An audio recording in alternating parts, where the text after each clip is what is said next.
À notre pendaison de crémaillère, mon beau-père a regardé autour de lui et a ricané. Alors, c'est ici que tu gaspilles l'argent que tu tires de mon fils? Pour cette niche? Ma belle-mère a hoché la tête, mais alors mon père s'est levé et ce qu'il a fait les a laissés glacer. Les verres à vin tintaient. Des plateaux d'argent poli flottaient à travers la pièce, équilibrant des brochettes de cocktails de crevettes et des olives farcies. Des rires résonnaient dans le salon à air ouverte du domaine Lefebvre, rebondissant sur les comptoirs en marbre et les plafonds voûtés comme s'ils n'avaient rien de mieux à faire. Je me tenais près de la cheminée, écoutant à moitié une conversation sur le capital risque à laquelle je n'étais pas invité, même si c'était de l'entreprise de mon mari, Antoine, qu'ils discutaient. Antoine, bien sûr, prospérait. Bronzé, charmant, sa main reposant légèrement sur le bas de mon dos comme si j'étais une statue précieuse à admirer puis à ignorer. Nous étions à 2 ans de mariage et à 3 mois dans cette nouvelle maison. Le cadeau de son père pour nous, avec la condition tacite que ce serait notre maison, mais ses règles. La fête n'était pas juste une pendaison de crémaillère. C'était une inspection, une évaluation par Richard Lefebvre, avocat, investisseur, légende locale, et mon beau-père. Tout dans son monde était calculé. La liste d'invités sélectionnés, le vin importé, même le quatuor à cordes dans le coin avait été choisi pour sa capacité à se fondre dans le décor tout en étant assez cher pour impressionner. Et j'étais juste un autre article exposé. Isabelle, appela Richard, sa voix assez perçante pour couper le murmure des conversations. Viens ici un instant, veux-tu? Je m'approchai avec un sourire que j'avais répété, celui qui disait, je vais bien. J'ai ma place. Je sais comment ça marche. Il se tenait à côté de l'îlot de cuisine, verre à vin à la main, entouré d'un demi-cercle d'invités suspendus à ses lèvres. Le sujet, comme toujours, était l'héritage et le pouvoir.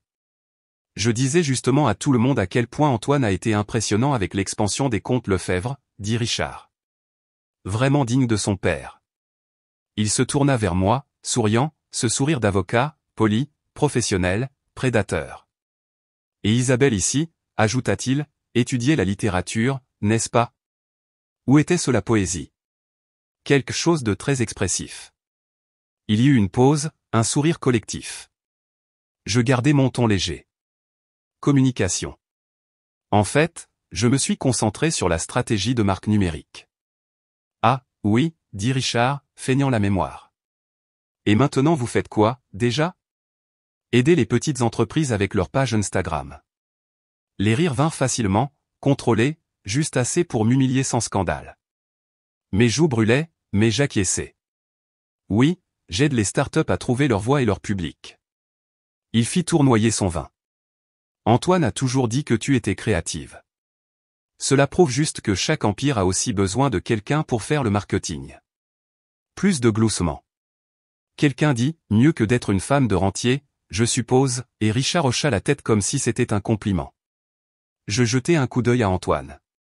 Il ne broncha même pas, continua juste à siroter son champagne, les yeux cherchant le mur de haie où quelqu'un de son ancienne grande école lui faisait signe.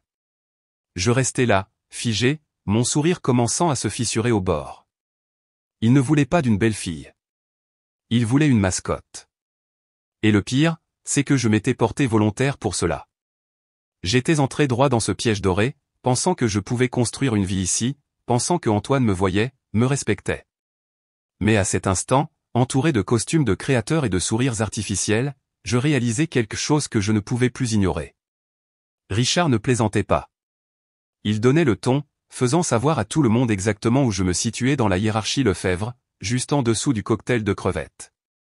Et Antoine, ça lui allait très bien. Je m'excusai discrètement, me glissant dans le couloir vers la salle de bain des invités, fermai la porte, m'appuyai contre le lavabo, et laissai enfin mes mains trembler. Non parce que j'étais faible, mais parce que je savais que ce n'était plus le début d'un mariage. C'était le début d'une remise en question. Le lendemain matin, je me suis réveillé dans une maison qui n'était pas la mienne. Mon nom était sur l'acte. Oui, du moins en partie.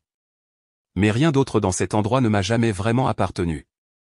Les meubles avaient été choisis par le décorateur de Richard. Les œuvres d'art sur les murs, des peintures à l'huile abstraite d'artistes dont je n'avais jamais entendu parler, sélectionnées pour leur valeur de revente, pas leur résonance émotionnelle. Même les diffuseurs de parfums avaient été réglés sur pain méditerranéen parce que Marguerite Lefebvre croyait que ça sentait la richesse générationnelle. Je me suis assise au bord du lit, Antoine ronflant toujours à côté de moi, et j'ai pensé, comment en suis-je arrivé là? Ce n'était pas vraiment un mystère. Tout avait commencé par de petits compromis. À l'époque où Antoine et moi nous sommes fiancés, je travaillais dans une agence créative de boutique à Marseille, grimpant lentement mais sûrement. Nous n'étions pas riches, mais nous étions heureux. Puis vint le dîner avec ses parents, la nuit où Marguerite m'a regardé de haut en bas et a dit « Elle est jolie, Antoine ». Pas ce à quoi je m'attendais, mais elle fera l'affaire. Cette nuit-là aurait dû être un avertissement. Au lieu de cela, je l'ai pris comme un défi. J'ai commencé à me modeler à l'image de la femme Lefebvre. Posée, soutenante, élégante, déférente. J'ai appris quelle fourchette utiliser lors de dîners à 10 plats. J'ai mémorisé le nom de Richard, ceux des associés de son cabinet d'avocats, les noms de leurs épouses, Madame Henderson, Madame Chen, et leurs intolérances au gluten. J'ai arrêté de porter des imprimés floraux, trop juvéniles, disait Marguerite, et suis passé à des tons neutres atténués et des robes aux épaules rigides qui me donnaient l'impression d'être un mannequin. J'ai souri à travers chaque commentaire rabaissant. Chaque fois que Richard rejetait ma carrière comme un projet passion, chaque fois que Marguerite me présentait comme la charmante épouse d'Antoine, sans jamais utiliser mon vrai nom, je me disais que c'était ça, construire une famille, m'adapter, sacrifier, arrondir les angles. Mais la vérité, c'est que je ne construisais pas une famille. J'étais en audition pour une approbation dans un théâtre qui n'avait aucune intention de me choisir. Je me souviens d'un après-midi au brunch, peut-être un an après notre mariage, où Marguerite m'a demandé de lui passer le sucre et a ajouté négligemment « As-tu déjà pensé à suivre quelques cours de finance ou d'économie, juste pour pouvoir suivre les conversations au dîner ?» Antoine a ri comme si elle était serviable. J'ai ri aussi, puis j'ai pleuré plus tard dans la buanderie. Pourtant, j'ai essayé. J'ai organisé des galas de charité pour les amis de Marguerite. Planifié des dégustations de vin avec des connaisseurs approuvés par Richard. J'ai même arrêté de prendre mes propres clients juste pour être plus disponible pour les événements familiaux. Ils ne l'ont pas exigé. C'était ça, le génie. Ils ont simplement fait comprendre que tout le reste était plus important que moi. Et Antoine. Il ne m'a jamais dit d'arrêter. Il a juste arrêté de remarquer quand je le faisais. Avant, il me demandait comment s'était passée ma journée. Maintenant, il levait à peine les yeux de son téléphone quand j'entrais dans la pièce.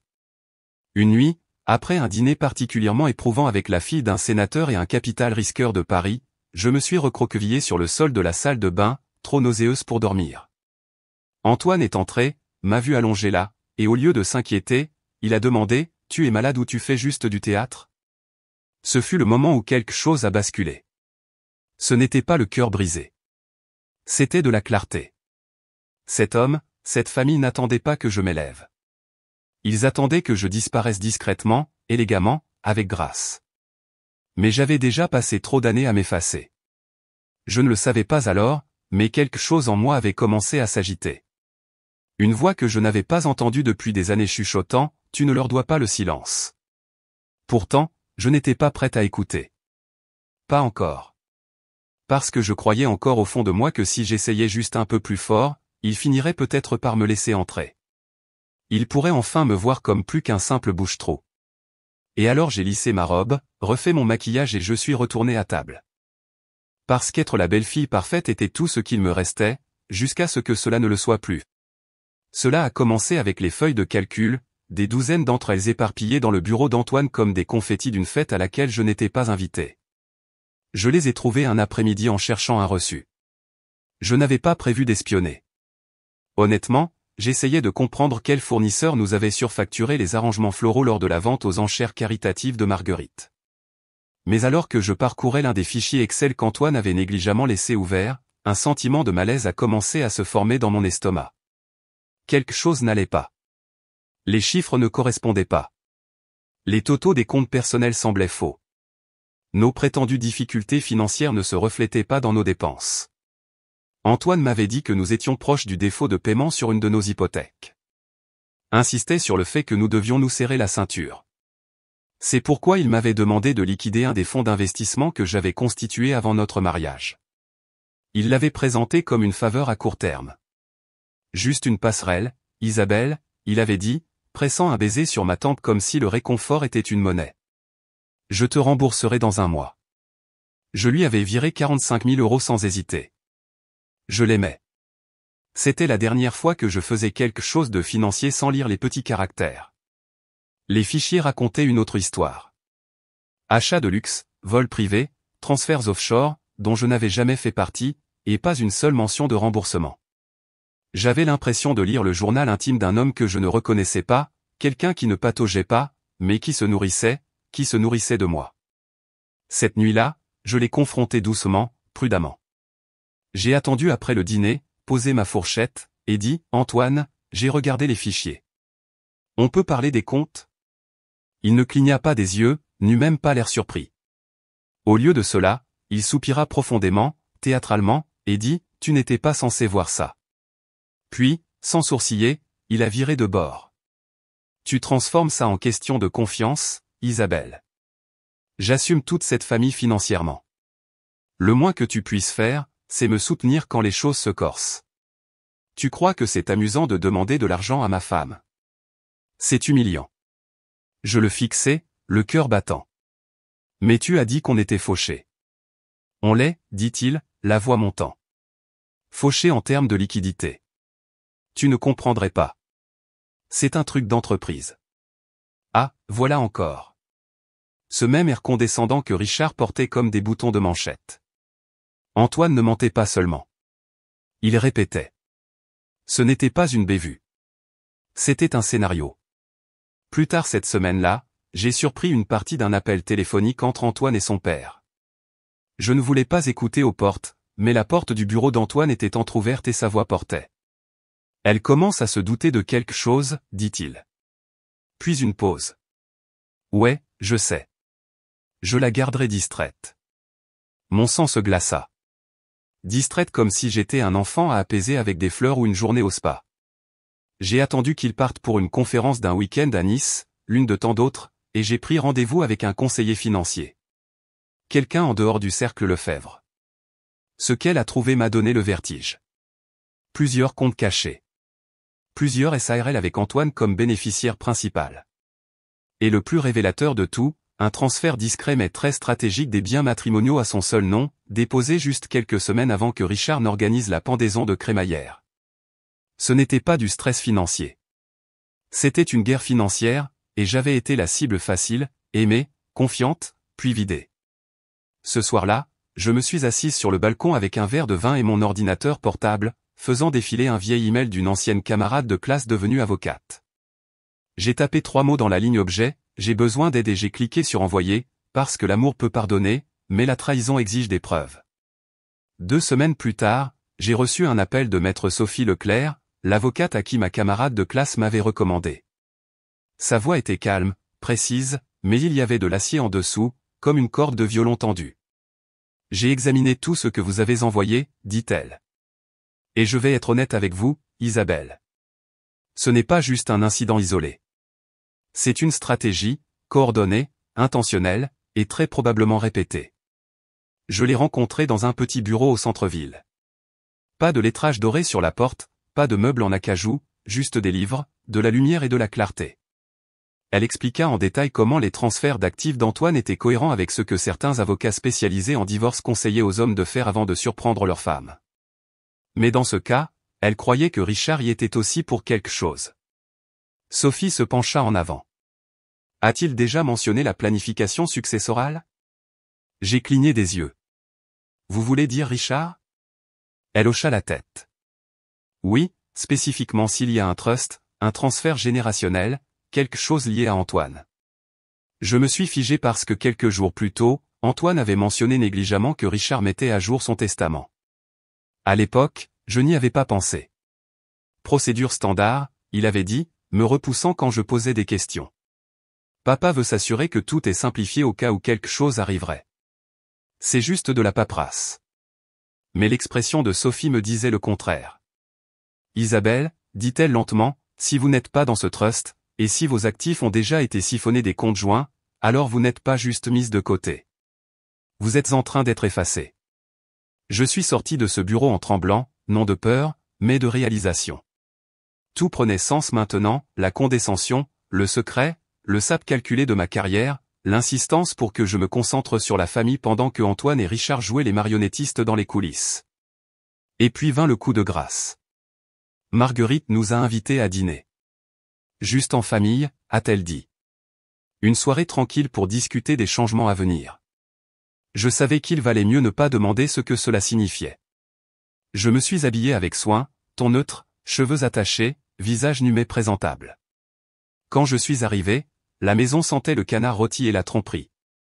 Nous nous sommes assis à table, et Richard, de son ton habituel, méthodique, a annoncé que le Trust Lefebvre serait restructuré. Antoine assumerait le contrôle total de certains actifs et conformément aux intérêts de la famille. Tous les droits conjugaux resteraient conditionnels jusqu'à réexamen futur. En clair, je n'obtenais rien. Aucun droit de vote, aucune part, pas même mon nom mentionné. J'ai jeté un coup d'œil à Antoine. Il ne m'a pas regardé une seule fois. Et puis Richard s'est tourné vers moi, ce même sourire de loup jouant sur ses lèvres. Tu comprends, Isabelle? L'héritage doit être préservé. Et parfois, cela signifie tailler les branches qui poussent trop librement. J'aurais pu pleurer, j'aurais pu crier, j'aurais pu renverser toute la table et partir. Mais au lieu de cela, j'ai plié ma serviette, l'ai posée doucement sur mon assiette, et j'ai souri. Un sourire si calme, si précis qu'il a surpris même Marguerite. Bien sûr, ai-je dit, parce qu'à cet instant, je savais ce qu'il craignait le plus. Pas ma colère, mais mon silence. Pas ma sortie, mais mon endurance. Le lendemain matin, j'ai appelé Sophie. Je veux divorcer, lui ai-je dit. Mais pas discrètement. Pas avec grâce. Je veux qu'il le sente. Elle n'hésita pas, alors nous commençons par la découverte des preuves. Chaque document, chaque euro, chaque murmure. Et alors que je terminais l'appel, une pensée pulsait en moi comme un tambour de guerre. S'ils voulaient l'héritage, alors je leur montrerai ce qui arrive quand une femme revendique son nom. La première chose que fit Sophie fut de déposer une demande d'injonction d'urgence. Elle n'était pas seulement intelligente, elle était chirurgicale. Au moment où Antoine est rentré à la maison ce soir-là, une notification officielle avait été livrée au domaine, et une demande de gel des actifs avait déjà été déposée auprès du système judiciaire local. Je m'attendais à ce qu'il soit furieux. Au lieu de cela, il a eu l'air surpris. « Isabelle, dit-il, entrant dans la cuisine comme un écolier réprimandé. C'est une sorte de réaction excessive. Je ne levai même pas les yeux de mon thé. C'est une réponse. Il ricana. À quoi? Au vol, dis-je doucement. Et à la trahison. Il se tut, puis se lança dans un monologue sur la pression, l'héritage, comment je ne comprenais pas les fardeaux d'être un Lefebvre. C'était risible, vraiment. Il faisait les 100 pas comme un homme sur scène, une main dans ses cheveux, l'autre gesticulant vers les fantômes invisibles de son ambition. « Qu'est-ce que tu crois faire » demanda-t-il finalement. « Il ne s'agit pas juste de moi. Il s'agit de ma famille. »« Je sais » répondis-je. « C'est exactement le problème. » Le lendemain, Richard m'a appelé directement. Pas de secrétaire, pas d'intermédiaire, Isabelle, commença-t-il. Ce cirque que tu as commencé, il faut que ça cesse. Alors laissez-le finir. Je dis, vous pensez être intelligent en faisant appel à un avocat extérieur, en gelant les comptes, en déposant une demande de divorce dans une juridiction sensible aux médias. Vous faites une erreur. Non, dis-je. J'ai fait l'erreur de penser que j'ai jamais fait partie de cette famille. Il y eut une pause, juste assez longue pour que l'air change. Je m'assurerai que vous repartirez sans rien, dit Richard, la voix plus basse. Maintenant, vous pensez que quelqu'un va embaucher une consultante en branding avec une réputation de brûleuse de pont? Je n'aurai pas besoin d'être embauché, répondis-je. J'ai déjà commencé à construire. Et puis j'ai raccroché. Cette nuit-là, Sophie m'a envoyé un email. Vous devriez voir ça. Jointes se trouvaient des copies de relevés bancaires, de virements électroniques, et de mémos internes du cabinet de Richard, anonymes, retracés jusqu'à une source au cœur du réseau juridique Lefebvre. Ce qu'il révélait me coupa le souffle. Depuis des années, Richard protégeait des actifs et des structures de trust qui étaient légalement ambigus, voire potentiellement frauduleux. Antoine, à son tour, avait transféré des fonds matrimoniaux dans ses SARL vides, reclassant les biens communs en avoirs personnels d'héritage. Ce n'était plus juste un divorce. C'était une exposition au grand jour, et cela signifiait un levier. Sophie agit vite. Elle déposa une demande de découverte financière complète, incluant la convocation des grands livres et comptes privés de Lefebvre Holdings. Richard riposta en lançant une campagne de dénigrement, laissant fuiter que j'avais toujours été instable, difficile, émotionnellement instable. Je ne répondis pas. J'ai laissé le silence s'installer jusqu'à ce qu'il brûle. Puis je lui ai envoyé un message. Vous m'avez appris tout ce dont j'avais besoin pour vous démanteler. À la 3e semaine, Antoine s'effondrait. Son charme s'est transformé en panique. Il s'est présenté sans prévenir à ma nouvelle location, les yeux écarquillés, les mains tremblantes, marmonnant des excuses comme si elles pouvaient combler le cratère qu'il avait creusé. Je ne voulais pas te blesser, dit-il. On peut arranger ça. On ne peut pas, répondis-je. Antoine, s'il te plaît. Je ne savais pas qu'il prévoyait de te mettre à l'écart de tout. Mais tu en savais assez pour cacher les comptes. Tu en savais assez pour mentir. Ça t'allait très bien tant que je restais silencieuse. Il ouvrit la bouche pour parler à nouveau, mais je l'arrêtai. Il n'y a pas de réconciliation, Antoine. Il ne s'agit plus d'amour. Il s'agit de la vérité, et je compte la dire. Ses épaules s'affaissèrent. Il partit sans un mot de plus, et alors que la porte se refermait derrière lui, je savais que la tempête ne faisait que commencer, mais cette fois, c'est moi qui tenais le tonnerre. La fuite a d'abord frappé le journal économique local. Un exposé exclusif intitulé « L'héritage Lefebvre face à un examen minutieux suite aux allégations de divorce ». En quelques heures, l'information s'est répandue comme une traînée de poudre à travers les forums juridiques, les milieux immobiliers et les blogs financiers. Sophie m'avait prévenu que ce serait salissant. Elle n'avait pas tort. Mais ce qu'elle n'avait pas dit, et ce que je réalisais rapidement, c'était à quel point le public avait soif d'une histoire comme celle-ci. Une femme mise au rebut, une riche dynastie exposée, pouvoir, trahison, héritage. Cela avait tous les ingrédients d'une tragédie shakespearienne moderne. Et je n'étais pas sur le point de laisser quelqu'un d'autre écrire l'acte final. Sophie et moi avions dressé une chronologie. Chaque transfert suspect, chaque piste papier, chaque compte manquant soudainement illuminé sous les lumières fluorescentes de la comptabilité judiciaire. Plus nous découvrions, plus cela devenait évident. Richard et Antoine jouaient une longue partie, mais ils ne s'attendaient jamais à ce que leur pion prenne le manuel des règles. Pendant ce temps, le charme d'Antoine commença à se fissurer sous la pression. Il tint une conférence de presse devant le cabinet de son père, bégayant au sujet d'un malentendu et d'affaires familiales privées. Sa voix tremblait, ses yeux papillonnaient, sa cravate était de travers. Il avait exactement l'air de ce qu'il était, coupable et en train de s'effondrer. Richard refusa de parler à la presse. Au lieu de cela, il redoubla d'efforts dans les coulisses, essayant de corrompre des témoins clés, d'enterrer les assignations sous des couches de tactiques dilatoires, et de me dénigrer comme une ex-épouse vindicative. Mais Sophie avait anticipé chaque mouvement. Nous avions toujours un coup d'avance. Lorsqu'une associée junior du cabinet de Richard proposa de témoigner en échange d'anonymat et d'immunité, nous acceptâmes. Sa déposition confirma ce que nous soupçonnions. Richard avait manipulé le processus de planification successorale pour rendre presque impossible pour les conjoints de réclamer quoi que ce soit, à moins de le prendre sur le fait, ce que j'avais fait. Alors que le temps pressait, Antoine essaya à nouveau. Cette fois, il vint avec une proposition. La moitié des comptes, pas de presse, une ordonnance de non-divulgation mutuelle. Il semblait fatigué, pas en colère, pas sur la défensive, juste épuisé, comme un homme qui s'était enfin vu clairement et ne supportait pas son reflet. Il supplia, je signerai n'importe quoi. Fais juste que ça s'arrête, Isabelle. S'il te plaît.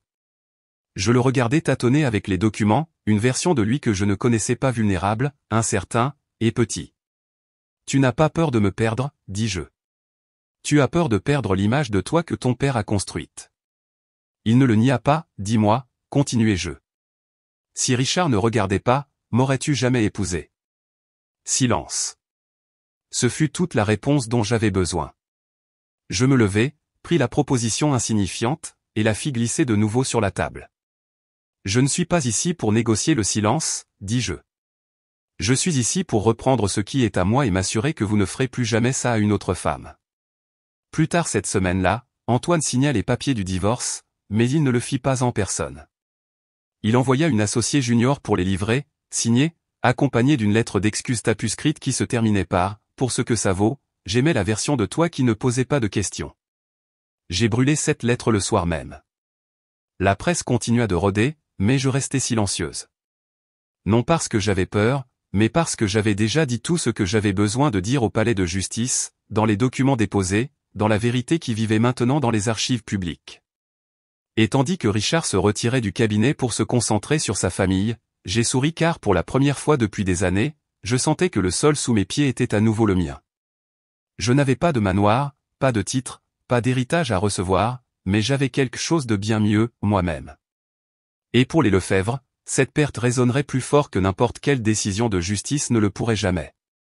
La dernière audience du palais de justice fut brève, clinique, presque décevante, juste des signatures, des reconnaissances, et un coup de marteau tombant comme un murmure.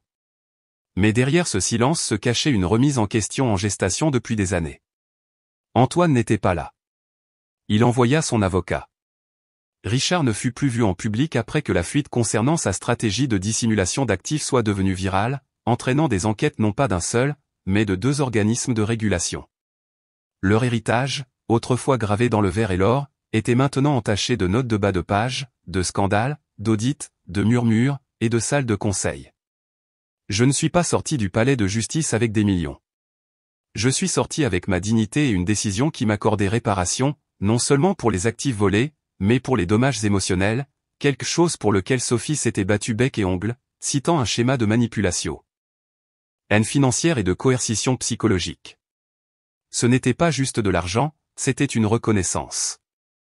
3 mois plus tard, je me suis assise dans un petit studio ensoleillé surplombant la ville. Mon nom était sur le bail, la licence commerciale encadrée au mur derrière moi. Isabelle Lefebvre, stratégie créative. J'ai pensé à changer de nom de famille. Je pourrais encore le faire, mais pour l'instant, il servait d'avertissement silencieux. Je n'y répondais plus. Je le possédais. Mes clients étaient des femmes, des fondatrices, des artistes, des mères célibataires, des entrepreneurs. Le genre de femmes à qui on avait dit qu'elles étaient trop ou pas assez dans des pièces conçues pour les rabaisser. Nous avons construit des marques qui ne demandaient pas la permission. Nous avons raconté des histoires sans s'excuser. Un après-midi alors que je terminais un appel, j'ai reçu un message d'Antoine. Je suis désolé, pas d'explication, pas de supplique, juste 2 mots bien trop tard. Je n'ai pas répondu parce que la guérison n'est pas une porte ouverte pour que les gens qui vous ont blessé y repassent. C'est une porte fermée, un jardin qui fleurit de l'autre côté, où votre voix résonne enfin plus fort que la leur. Et alors que je me tenais près de la fenêtre, thé à la main, le soleil réchauffant la cicatrice que j'appelais autrefois un mariage, j'ai souri. Non parce que j'avais gagné, mais parce que j'avais enfin cessé d'avoir besoin de prouver que j'existais.